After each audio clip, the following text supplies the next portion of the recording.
What is up, guys? It's your boy Build Crafting Cactus, and today we are going to be showcasing one of the best and I would say most useful Warlock builds in all of Destiny 2 after the launch of the Final Shape expansion. Guys, this is a build that every single Warlock player should have saved to one of their loadouts. Now, why am I saying that? Well, this build is not necessarily the most flashy, right? You're not going to see me slaying out on ads in the background gameplay. However, I would say that this is overall the new best team support build in the entire game. Your teammates are going to be asking, no, they're going to be begging for you to play this build because of how much healing you're giving out to your entire team and yourself. You can see in the background gameplay, I'm in dual Destiny being absolutely pounded by guys all around me. And I'm getting so much restoration ×2 and cures that I'm able to just resist it. I'm able to stay alive. And that degree of healing, you're also giving to the rest of your team. And so, let's begin with the build breakdown. Now, the featured exotic armor piece is the brand new Speaker's Sight exotic helmet. This says, healing grenades spawn a restorative turret. Healing allies occasionally spawns an orb of power. Now, this doesn't sound that powerful, but oh my goodness, it's something you need to use in game to actually realize just how broken this is. Essentially, when you throw your healing grenade, it now actually places an object on the ground that will pulse a seeking orb that will go to a nearby ally or yourself and give them cure and restoration. So it is basically turning one healing grenade into 10 healing grenades worth of healing for you and all your teammates. It is actually ridiculous. Now, importantly, because the Prismatic Warlock actually does gain access to healing grenade, you could use this with Prismatic and just massively improve your healing grenades and your team support. However, with that being said, the original Solar subclass has way more synergies, so we are going to stick here.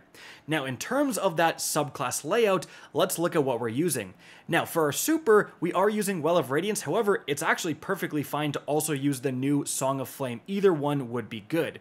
Obviously, the main thing we need to use is Healing Grenade here. That's how our build is going to function. And then the second most important thing is actually going to be the Touch of Flame aspect. This is going to improve all of your different solar grenades, including your healing grenade. Now, you may be thinking, well, wait a minute. The helmet is going to completely replace your healing grenade with a turret. Does it even work with that? Yes, it does. Without Touch of Flame, those turret pulses that hit you are going to give you cure and restoration ×1. If you have Touch of Flame, you get cure and restoration ×2, which is a massive step up in healing. So Touch of Flame is absolutely required. Now, our other aspect is going to be Hellion. Now, this is because you are using your Healing Rift all the time to again provide support for your team. So why not also get a Solar Buddy when you're doing that? And importantly, your Solar Buddy is actually quite good. Like, the damage it puts out is pretty decent, and it provides Scorch, which we absolutely want. Now, aside from that, the other ability I would recommend is Incinerator Snap. You're actually going to be getting your melee a lot, like a ridiculous amount, and so a powerful melee like this that also provides Scorch is a great idea. Now, moving on to the fragments, the number one fragment you need for this build to function is going to be Ember of Benevolence. Now, this says applying Restoration, Cure, or Radiant to allies grants increased grenade, melee, and class ability regeneration for a short duration. Guys, if you build around Ember of Benevolence, it is unironically broken. Like, it is just straight up overpowered. I would expect Bungie to nerf Ember of Benevolence sometime this year. That is how absurd it is. You are getting essentially 5 times your normal ability regeneration rate when Ember of Benevolence is active. And with this build, we have Benevolence active essentially 100% of the time because we are putting out so many cures, so much restoration. So when it's active, it means you have constant healing grenades, which just means more healing turrets, aka more Ember of Benevolence activations. We have constant healing rifts, and if an ally walks over your healing rift, guess what? You're going to trigger Ember of Benevolence, but it also means you get constant solar buddies, which means they're constantly putting out Scorch. Oh, and you have constant melees to kill nearby enemies as well. It is just insane, and it makes this build so powerful. It brings everything together. We need Ember of Benevolence for this build to really pop off. Now, after that, as for our other fragments, we do actually have Ember of Torches. Powered melee attacks against combatants make you and nearby allies radiant. Like I said, because of Benevolence, we have constant incinerator snaps, so now we have constantly making everyone around us radiant, which, by the way, is also going to trigger Ember of Benevolence. You can see where we're going with the synergies here. After that, guys, we have Ember of Solace, where Radiant and Restoration effects have an increased duration, just a good overall thing to have with this build. And then we do actually have Ember of Searing, where defeating scorched targets grants melee energy and creates a fire sprite. Now, often you would pair this with Ember of Mercy, where picking up a fire sprite would grant restoration, but we actually have so much self-healing that we don't need that. We're using Searing because our Hellion is scorching, our Snap is scorching, and our weapon is going to be scorching, which we'll go over in a sec. So the constant melee energy is actually really nice with Incinerator Snap, especially with Ember of Torches.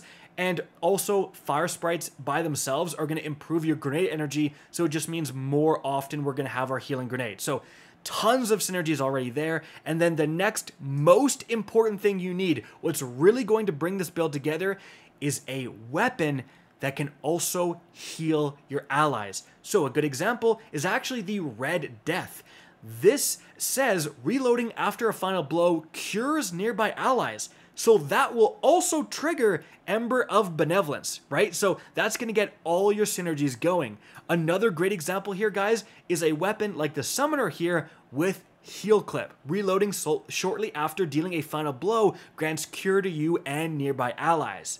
But while either of those are going to be great, I would say the number one option is going to be the brand new No Hesitation auto rifle that is a Pale Heart weapon. Guys, this is craftable, which is fantastic.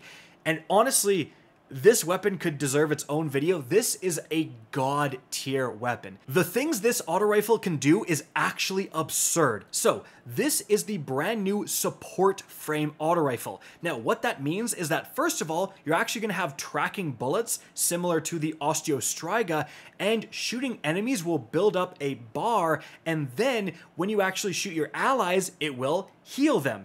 Now the amount of healing is actually absurd. Like, I have seen my teammates in Dual Destiny being absolutely railed by 10 guys, and they can't die because I'm constantly shooting them with the No Hesitation. Like, I've seen them survive insane attacks, boss stomps, stuff that would kill you 99% of the time, but if you're shooting a teammate with the No Hesitation, they are almost unkillable. It is crazy. So what do we want for our No Hesitation? First of all, you need Physic. This says rapidly healing allies grants restoration to you and your allies. So that's so important.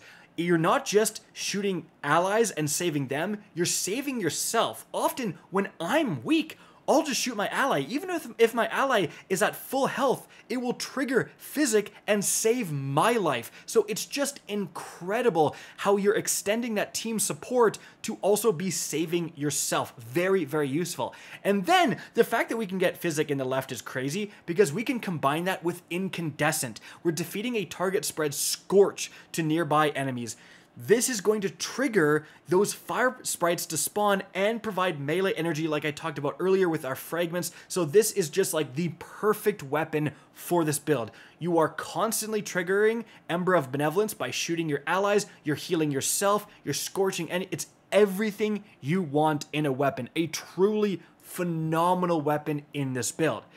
And that's really all you need. Like your other two weapons you can see here, I have the Microcosm as my heavy, and then I have just a good sniper rifle set up for farming Dual Destiny, but you can really change this to whatever you want.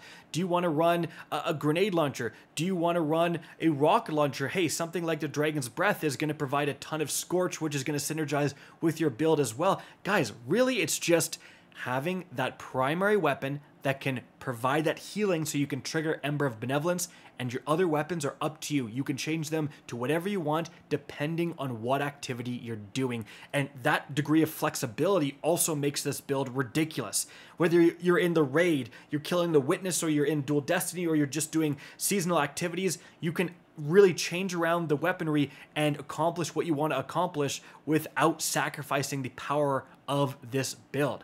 Now, in terms of the armor mods here, guys, for our helmet, importantly, we do have a harmonic siphon because we're using, that solar auto rifle. This is going to be great for providing orbs of power. And then, of course, heavy ammo finder and heavy ammo scout to also provide even more support for our team by giving them heavy. After that, for our gauntlets, we actually have 2 impact inductions. We're causing damage with a melee is going to give us our grenade. So there's just even more healing turrets everywhere. It's crazy. And then also, hey, causing damage with a powered melee will now give you your class ability as well. And that's kind of why we want so much Scorch out there. So we're getting our melee so much, which is regenerating our other abilities as well. Now, your chest piece is just going to be whatever resistances you have depending on the activity. And then moving on to the boots, we do have a Solar Weapon Surge because why not? Recuperation and Better Already are fantastic because remember, healing is going to produce orbs of power thanks to our helmet. So this is just even more survivability and healing. You could also consider using an absolution or something that's going to, an innervation if you want more of a certain ability. So keep that in mind as well. And then for our class item here, guys, we are going to have a powerful attraction because we're using our class ability so much. This is going to suck all of those orbs of power around to you automatically. And then we have a Reaper for even more orbs of power and a Bomber here, guys, because again, we're just using our class abilities so darn much. Now, even though we don't actually have the most insane payoff for getting constant orbs of power, like we just have the 1 Solar Weapon Surge, the constant orbs of power, which again, it's a ridiculous amount of generation of orbs with this build, means that we get our super a ton. Like, you are able to spam Well of Radiance so much because of all of the actual super energy you're getting from those orbs. Just overall, just an insane build. Like, when you actually use this, you are able to throw out one single healing turret, one single healing grenade, right?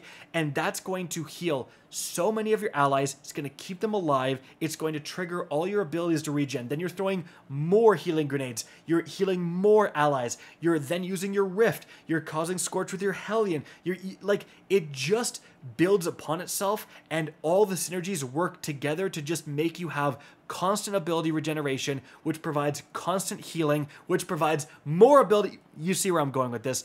The team support this build provides is crazy. If you were not running this before and then you run it in an activity, not only will you be essentially unkillable, again, your teammates, they're not going to be dropping either as well. Guys, that is it for the video. Hope you enjoyed and found this informative. If you did, please remember to help me out by simply rating and especially sharing this video. If you guys want to see more Destiny 2 content similar to this, don't be afraid to slap that subscribe button. If you want to get in touch with me and keep up to date with the latest channel activity, the best way is to follow me on Twitter at RickCacus. That is linked in the description down below. Again, I hope you enjoyed the video, and as always, have a good day.